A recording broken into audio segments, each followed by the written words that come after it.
तो चलिए आज की सभा शुरू करते हैं। नमस्ते। क्वेश्चन नंबर 6 करेंगे आज के वीडियो में। क्वेश्चन नंबर 6 से आपके जो टेक्स्ट बुक है ना, वो मुझे इसीलिए पसंद है क्योंकि क्वेश्चन नंबर 6 से टॉपिक वाइज चीजें सिखाया जाएगा। टॉपिक वाइज चीजें सिखाई जाएंगी। जैसे यहाँ पे आपको सिखाया जाएगा कैपिटल और ड्राइंग्स के बारे में। कैपिटल और ड्राइंग्स देखिएगा। ओनर याद है आपको? ओनर कौन होता है? बिजनेस का ओनर। हम लोग बिजनेस के पॉइंट ऑफ व्यू से अकाउंटिंग करते हैं। हम खुद को एक नॉन लिविंग पर्सन यानी कि एक आर्टिफिशियल पर्सन बिजनेस मानते हैं। ठीक है, तो हमारा जो ओनर है वो एक पर्सनल अकाउंट है। एक पर्सनल अकाउंट है, यानी कि या तो ओनर बेनिफिट का गिवर होगा या फिर ओनर बेनिफिट का रिसीवर होगा। इन दो में से कोई चीज हो सकती है। याद रखिएगा, मोस्ट केसेस में जो अभी मैं आपको बताने वाला हूं वो 95% केसेस में सही होता है। इसके अलावा एक मॉडर्न अप्रोच की मैंने बात की थी पहले वीडियो में। मॉडर्न अप्रोच में थोड़े से चेंजेस हैं जिसकी वजह से एक तरीका सीखने का अलग है। बाकी 95% केसेस में ऐसा ही होता है कि जब भी ओनर हमें बेनिफिट देता है तब हम ओनर का अकाउंट क्रेडिट करने के बजाय एक अकाउंट बनाते हैं जिसका नाम है कैपिटल अकाउंट। ये कैपिटल अकाउंट क्रेडिट करते हैं। और जब भी ओनर रिसीवर होता है, बेनिफिट का रिसीवर होता है, तब हम एक ड्रॉइंग्स अकाउंट बनाते हैं। ड्रॉइंग्स अकाउंट याद रखिएगा। जब आपने इनकी डेफिनेशन देखी थी, तब कैपिटल की डेफिनेशन में ऐसा था कि ओनर पर्सनल चीजें बिजनेस को देता है, और ड्रॉइंग्स की डेफिनेशन में ऐसा था ओनर बिजनेस से कुछ लेके जाता है फॉर पर्सनल यूज। पर्सनल चीजों के लिए, पर्सनल काम की वजह से बिजनेस से कुछ लेके जाता है। मतलब वहां पे ओनर क्या हो गया? रिसीवर ऑफ बेनिफिट हो गया फॉर इस पर्सनल यूज। ठीक है, तो इसी लॉजिक के साथ ये पूरा का पूरा सम हम सॉल्व करने की कोशिश करेंगे। पहले यहाँ पे डेट दिया हुआ है। डेट डालने का तरीका मैं आपको बताता हूं आज की जर्नल एंट्रीज में। आप अलग अलग फॉर्मेट से डेट्स डाल सकते हो। हमें जनवरी 2014 मंथ की बात करनी है जिसमें 1 जनवरी के दिन पर पहला ट्रांजैक्शन हुआ है। तो देखिएगा, आप चाहो तो लिख सकते हो 1 जनवरी 2014। ये मोस्ट कॉमन तरीका है डेट, मंथ और ईयर लिख के डेट लिखने का, राइट। दूसरा बहुत अच्छा तरीका, एक एफिशिएंट तरीका है, वो ये है कि आप लिख दीजिए जन 2014। आपने कॉमन ऊपर कॉमन तरीके से डेट्स की हेडिंग डाल दिया है, और अब आपको सिर्फ और सिर्फ डेट डालना है। जैसे कि यहाँ पे भी दिया हुआ है 2014 जैन लिख के भी शुरू कर सकते हो। अब आपको सिर्फ सीधा क्या लिखना है? 1 जनवरी, राइट। 1 जनवरी के दिन पर क्या हुआ है? गुड्स, कैश, फर्नीचर और डेटर्स, तीन चीजें बिजनेस में लगा के बिजनेस शुरू किया गया है। मतलब हमें चालू किया गया है। हमें बिजनेसमैन ने, ओनर ने 10,000 रुपीज का कैश दिया है। सॉरी, हमें ओनर ने 10,000 रुपीज का गुड्स दिया है, 15,000 का कैश दिया है, 5,000 का फर्नीचर दिया है, 10,000 का डेटर्स दिया है। चार चीजें बिजनेसमैन ने हमको दी हैं और बिजनेस शुरू किया है। मतलब इन चारों एसेट्स का बिजनेसमैन ओनर क्या हो गया? गिवर हो गया। इसीलिए हम कैपिटल अकाउंट बनाएंगे। ये चारों एसेट्स हैं, कम्स इन हो रही है, चारों का अकाउंट डेबिट किया जाएगा। देखिए, स्टॉक अकाउंट डेबिट, गुड्स के लिए मैंने कौन सा अकाउंट बना दिया? स्टॉक अकाउंट बनाया। Stock account debit. Cash comes in हो रहा है, कैश अकाउंट डेबिट।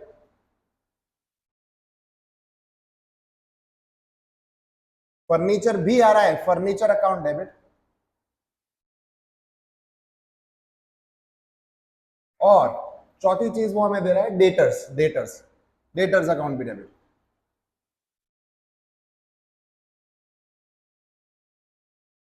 ये चारों चीजें हमारे पास डेबिट हुई हैं। अमाउंट लिखूंगा चारों के लिए 10,000, 15,000, फर्नीचर के लिए 5,000 एंड डेटर्स के लिए 10,000। अब जरा लॉजिक लगाइएगा। ओनर बेनिफिट का गिवर है। ये चार एसेट्स हमको दे रहा है, मतलब चारों के लिए वो गिवर है। ये चार चीजें एसेट्स है, चारों बिजनेस में कम से हो रही है, चारों डेबिट कर दिया। डेटर्स एक पर्सनल अकाउंट है, लेकिन अभी के लिए उसको रियल की तरीके से ट्रीट करोगे, आंसर अच्छा आएगा। ठीक है, तो चारों बिजनेस में कम से हो रही है, चारों का अकाउंट डेबिट कर दिया, लेकिन चारों के लिए ओनर गिवर है। तो चारों का मिला के जो अमाउंट आएगा वो हम कैपिटल अकाउंट में क्रेडिट कर देंगे टू कैपिटल अकाउंट। ओनर का अकाउंट नहीं बनाते, ओनर को रिप्रेजेंट करने के लिए कैपिटल अकाउंट बना रहे हैं क्योंकि ओनर गिवर है। कितना अमाउंट आ रहा है? 20 एंड 20 40,000 रुपीज। तो यहां पर आपकी एक जर्नल एंट्री खत्म होती है, नरेशन लिखना आपको भूलना नहीं है, ठीक है। फिर मैंने आपको बताया था कि पर्टिकुलर्स के कॉलम में, सिर्फ और सिर्फ पर्टिकुलर्स के कॉलम में आपको एक लाइन खींचनी रहेगी, ठीक है। ये बताता है कि आपका ट्रांजैक्शन खत्म हो चुका है। चलिए तो नेक्स्ट ट्रांजैक्शन देखते हैं। ट्रांजैक्शन डेटेड ऑन 12 तारीख का ट्रांजैक्शन क्या बोल रहा है देखेंगे। Personal motor car sold for ₹80,000 and introduced ₹50,000 in business. Owner है, उसके पास एक मोटर कार है, पर्सनल मोटर कार। उस पर्सनल मोटर कार को ओनर ने, ये रही एक पर्सनल मोटर कार, ओनर की ये मोटर कार थी, ओनर ने उसको कितने में बेचा? 80,000 में। 80,000 में ओनर ने ये मोटर कार बेची, उससे मुझे क्या लेना देना? कोई लेना देना नहीं है, क्योंकि मैं तो बिजनेस हूं, मैं ओनर नहीं हूं, राइट। तो ओनर ने 80,000 रुपीज में ये मोटर कार बेची, उससे अपने को कोई लेना देना नहीं है। लेकिन उस 80,000 में से 50,000 रुपीज उसने बिजनेस में इंट्रोड्यूस किए हैं। मतलब ओनर ने मोटर कार बिजनेस को नहीं दिए, मोटर कार 80,000 में बेची और उस 80,000 रुपीज में से 50,000 रुपीज का कैश बिजनेस को दिया है। मतलब ओनर गिवर हुआ, कैपिटल अकाउंट क्रेडिट हो जाएगा, लेकिन बिजनेस में क्या आ रहा है? हमें मिल रहा है कैश, मोटर कार नहीं। इसीलिए कैश मिल रहा है तो मैं लिखूंगा cash account debit, cash account debit to, owner का नाम लिखना चाहता हूं, लेकिन ओनर जब भी गिवर होगा तो मैं लिखूंगा कैपिटल अकाउंट ऑफ ₹50,000। 80,000 से मुझे कोई लेना देना नहीं है। अगेन नरेशन लिखा जाएगा और नरेशन लिखने के बाद आप क्या करेंगे? क्लोज कर देंगे, राइट। दो जर्नल एंट्रीज अपनी कंप्लीट हुई हैं। तीसरे जर्नल एंट्रीज में देखते हैं। देखिए 1,000 रुपीज विड्रॉ किए ओनर ने from bank for personal use. Personal use के लिए 1,000 रुपीज विड्रॉ किए फ्रॉम बैंक, बैंक से पैसा जा रहा है। तो ओनर पर्सनल यूज के लिए अगर पैसा ले रहा है तो he is a receiver, owner is the receiver. Receiver होगा तो ओनर का अकाउंट मुझे डेबिट करना है, लेकिन ओनर का अकाउंट डेबिट करने के बजाय मैं कौन सा अकाउंट डेबिट करूंगा? ड्रॉइंग्स अकाउंट डेबिट किया जाएगा। तो देखेंगे 13th में drawings account debit, drawings account debit to, हमारे पास से क्या जा रहा है? अगर हमारे पास से कैश जा रहा होता तो मैं बोलता कैश गोज आउट। अभी हमारे पास से कुछ जा ही नहीं रहा। बैंक एक पर्सनल अकाउंट है, याद रखिएगा, बैंक एक इंस्टीट्यूट होती है, एक पर्सनल अकाउंट होता है। तो बैंक यहाँ पे गिवर है, बैंक पैसा दे रहा है, कहां जा रहा है? ओनर के पास जा रहा है, तो बैंक का अकाउंट क्रेडिट करेंगे। लेकिन है ना, इसको इस माइंडसेट से मत सीखिए, मेरे माइंडसेट से सीखिए। बैंक एक पर्सनल अकाउंट है, भूल जाइए, सच्चाई तो यही है कि बैंक एक पर्सनल अकाउंट है।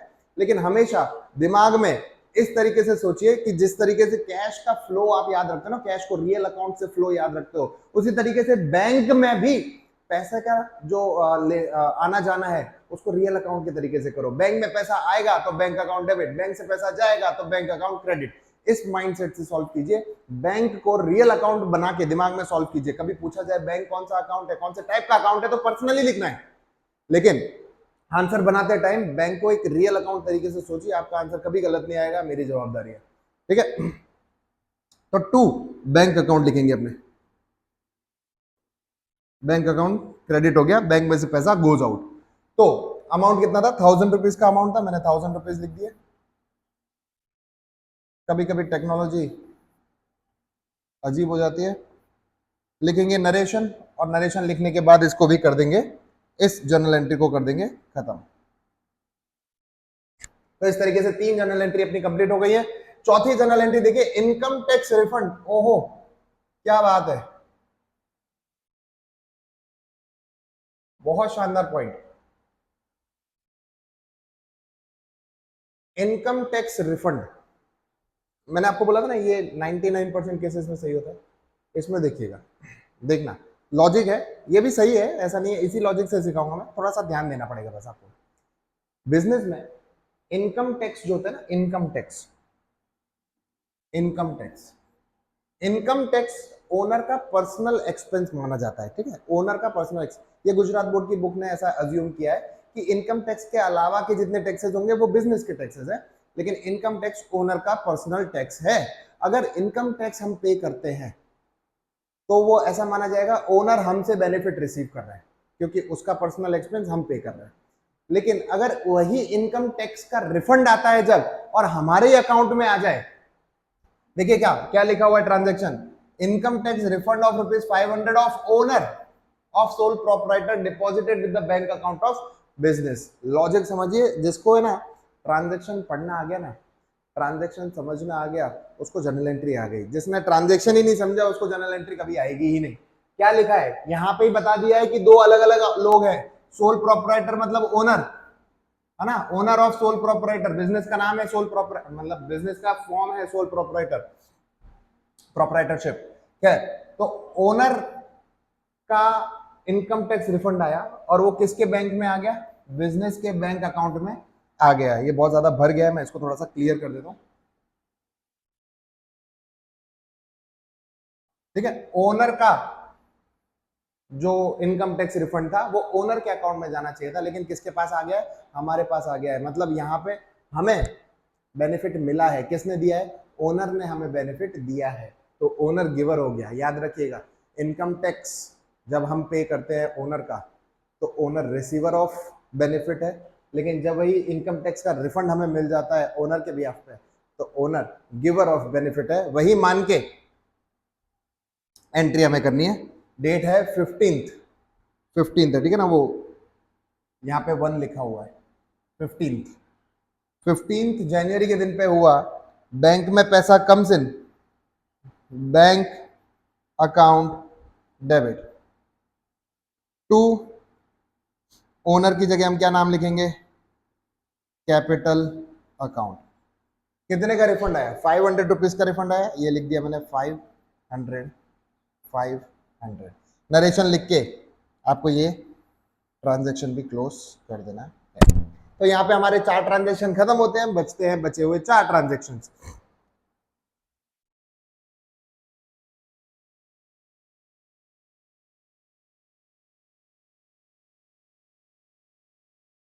अभी कुछ याद आया मुझे, हेडिंग लिखना नहीं भूलना है। हेडिंग मैंने खुद जगह छोड़ी हेडिंग लिखने की, और शुरुआत मैं हेडिंग करने से ही करूंगा। याद रखिएगा, हमेशा हेडिंग से ही शुरू कीजिएगा, कभी भूलना नहीं। हेडिंग मैं भूल गया, आपको नहीं भूलना है। हेडिंग क्या है, journal entries in the books of Shubham. मैं लिखूंगा जर्नल बुक ऑफ शुभम, बस चलेगा इतना। ठीक है, चलिए अभी मैं इसको थोड़ा सा नीचे ले जाता हूं सो दैट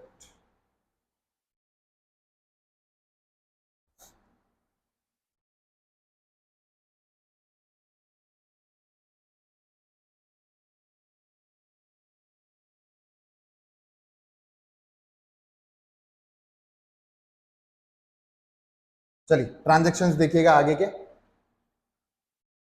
के ट्रांजेक्शन्स में एक ट्रांजेक्शन 20th का है कि from business goods of ₹1000 and cash of ₹400 withdrawn for personal use. Again withdrawn for personal use आ गया है। क्या क्या विड्रॉ करके लेके जा रहा है ओनर, ₹400 का कैश लेके जा रहा है, मतलब ₹400 का रिसीवर हुआ ओनर, एंड ₹1000 का गुड्स लेके जा रहा है, ₹1000 का भी रिसीवर हुआ ओनर। तो ओनर तो 1400 का रिसीवर हो गया, ड्रॉइंग्स अकाउंट डेबिट कर देंगे ₹1400 से। लेकिन क्रेडिट क्या क्या होगा, कैश गोज आउट हो रहा है तो कैश 400 का क्रेडिट हो जाएगा, लेकिन गुड्स 1000 का गोज आउट हो रहा है, लेकिन ये goods gone in other way है, जो मैंने लास्ट लेक्चर में समझाया था। Goods gone in other way, जब भी goods gone in other way होता है तब हम परचेज अकाउंट को क्रेडिट करते हैं। ठीक है, लास्ट लेक्चर में, लास्ट वीडियो में ये मैंने इसका पूरा लॉजिक बताया था कि जब भी goods gone in other way होगा, अदर देन सेल्स और परचेज रिटर्न, अगर तरीके से गुड्स जा रहा है तो हम कौन सा अकाउंट क्रेडिट करेंगे, परचेज अकाउंट क्रेडिट करेंगे। ठीक है, तो उसी लॉजिक को ध्यान में रखते हुए ओनर रिसीवर है 400 और ₹1000 का, मतलब ड्रॉइंग्स अकाउंट डेबिट हो जाएगा on the date of 20th January. Drawings account debit, drawings account debit कितना डेबिट हो जाएगा, पूरा ₹1400 डेबिट हो जाएगा, क्योंकि ओनर ने दोनों चीजें रिसीव की हैं पर्सनल यूज के लिए, लेकिन हमारे पास से कैश सिर्फ जा रहा है ऑफ ₹400। कैश 400 का जा रहा है और ₹1000 का गुड्स जा रहा है, इसीलिए गुड्स को क्रेडिट करने के बजाय हम परचेज अकाउंट क्रेडिट करेंगे। अगेन यहां पे भी नरेशन लिखना रहेगा और नरेशन लिखने के बाद आप इसको कर देंगे क्लोज। तो यहाँ पे 5 ट्रांजेक्शन खत्म होते हैं। छठा ट्रांजेक्शन है travelling expense of daughter. Travelling expense of daughter, daughter किसकी है? ओनर की पर्सनल है, बिजनेस की कोई डॉटर नहीं हो सकती है। ओनर की डॉटर का खर्चा कौन पे कर रहा है? हम लोग पे कर रहे हैं, तो मतलब ओनर रिसीवर हो गया। सर ओनर की डॉटर रिसीवर हुई, हम ओनर की डॉटर को नहीं जानते, हम ओनर को जानते हैं। ओनर इज द रिसीवर, याद रखिएगा। तो यहां पे अगेन ड्रॉइंग्स अकाउंट डेबिट होगा for 21st। Drawings account debit ₹1500 का ट्रैवलिंग एक्सपेंस हमने पे किया है। हमारे पास से क्या गया? हम अगर एक्सपेंस पे कर रहे हैं ओनर के ब्याह पे, तो हमारे पास से कैश गोज आउट हो रहा है। यस, तो कैश अकाउंट क्रेडिट हो जाएगा to cash account of ₹1500। Next क्या है? फर्नीचर। देखिएगा, furniture of ₹2000 purchased from Ganga furniture mart for house. यहां पे भी ये वाला जो वर्ड है उसकी वजह से सब कुछ चेंज हो गया। फर्नीचर खरीदा तो सही, लेकिन बिजनेस के लिए नहीं खरीदा। कहां के लिए खरीदा? ओनर ने अपने घर के लिए खरीदा। मतलब again owner is the receiver of benefit. लेकिन यहां पे एक और नई चीज आपको सीखने को मिलेगी कि जब भी किसी ट्रांजैक्शन में, याद रखिएगा, जब भी किसी ट्रांजैक्शन में फॉर कैश नहीं लिखा हो, कैश में ट्रांजैक्शन हुआ है ऐसा कोई साइन नहीं दिया है, एंड फॉर कैश नहीं लिखा है, एंड थर्ड पार्टी का नाम दे दिया है। थर्ड पार्टी बोले तो जहां से हमने गुड्स खरीदा या जिसको हमने गुड्स बेचा है, जहां से कुछ भी, नॉट जस्ट गुड्स, कुछ खरीदा या बेचा है, अगर उस बंदे का नाम आ गया, जैसे यहाँ पे Ganga furniture mart. Ganga furniture mart क्या है? एक बिजनेस। मैं इसको और क्लियर करके वापस से बताता हूं आपको। गंगा फर्नीचर मार्ट एक आर्टिफिशियल पर्सन, एक बिजनेस है। तो गंगा फर्नीचर मार्ट का नाम दे दिया है, थर्ड पार्टी का नाम दे दिया है, और कहीं पे भी एविडेंटली ऐसा मेंशन नहीं किया है कि ये ट्रांजैक्शन कैश में हुआ है, यानी कि इस ट्रांजैक्शन को ऐसा माना जाएगा कि ये क्रेडिट में ट्रांजैक्शन हुआ है। मतलब बॉटम लाइन, मतलब ₹2000 का फर्नीचर खरीदा, उधार में खरीदा, गंगा फर्नीचर मार्ट से खरीदा और खुद के घर के लिए खरीदा। याद रखना इस चीज को कि ₹2000 का फर्नीचर ओनर ने अपने घर के लिए खरीदा है, right. And Ganga furniture mart से खरीदा है, यानी कि यहाँ पे गंगा फर्नीचर मार्ट कौन हो गया? गिवर हो गया। गंगा फर्नीचर मार्ट गिवर है और ओनर रिसीवर है। ओनर जब भी रिसीवर होगा तब हम ड्रॉइंग्स अकाउंट डेबिट करेंगे। इसीलिए इस ट्रांजैक्शन में डेट है 28। इस ट्रांजैक्शन में ड्रॉइंग्स अकाउंट डेबिट होगा। अगेन ड्रॉइंग्स अकाउंट डेबिट, क्योंकि ओनर रिसीवर है। कितने का फायदा मिल रहा है ओनर को? ₹2000 का फायदा मिल रहा है। और गंगा फर्नीचर मार्ट गिवर है टू गंगा फर्नीचर मार्ट। हमने थर्ड पार्टी का नाम का अकाउंट बना दिया ऑफ ₹2000। यहां पे ये वाला ट्रांजैक्शन भी खत्म होता है। याद रखिएगा, नरेशन लिखना मत भूलना। नरेशन लिखना भूलना आपकी सबसे बड़ी गलतियों में से एक गलती होगी। हम आ गए हैं हमारे इस क्वेश्चन के लास्ट ट्रांजैक्शन पे। जरा ध्यान से देखिएगा, 31st ट्रांजैक्शन जो है, मतलब 31st डेट पे जो ट्रांजैक्शन हुआ है उस ट्रांजैक्शन की बात करेंगे। काफी इजी ट्रांजैक्शन है, तो अपने को घबराने की जरूरत नहीं है इस ट्रांजैक्शन में। देखेंगे, life insurance premium of ₹500 paid by check.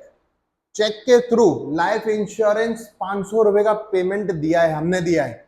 लेकिन लेकिन क्या हमारी कोई लाइफ है? हम बिजनेस है, मैंने आपको बताया we are an artificial person. क्या हमारी कोई लाइफ है? ऐसा बोलते हैं ना, बिजनेस की लाइफ, बिजनेस की लाइफ, बिजनेस की लाइफ, वो वर्किंग लाइफ की बात हो रही होती है। यहाँ पर लाइफ इंश्योरेंस प्रीमियम जीवन का बीमा है, राइट? तो यहाँ पे लाइफ इंश्योरेंस किसका हो सकता है? सिर्फ और सिर्फ ओनर का हो सकता है। मतलब अगेन ओनर का पर्सनल एक्सपेंस है, जो किसने पे किया? हमने पे किया, हमने बिजनेस ने पेमेंट दिया है, मतलब ओनर यहाँ पे अगेन रिसीवर हुआ है। इसीलिए इस ट्रांजैक्शन में भी ड्रॉइंग्स अकाउंट डेबिट हो जाएगा, ड्रॉइंग्स अकाउंट डेबिट। और पेमेंट दिया है चेक के थ्रू, मतलब बैंक से पैसा जाएगा to bank account of ₹500 each. और यहां पे आपका ये वाला ट्रांजैक्शन भी खत्म होता है। लास्ट वीडियो में मैंने आपको बताया था कि किस तरीके से इसका टोटल करना है, तो इसका टोटल करने के बाद आपको ये वाला सम खत्म कर देना रहेगा, राइट? शांति से नहीं बैठना है। इसके बाद नेक्स्ट क्वेश्चन नेक्स्ट वीडियो में, तब तक के लिए दफा हो जाइए।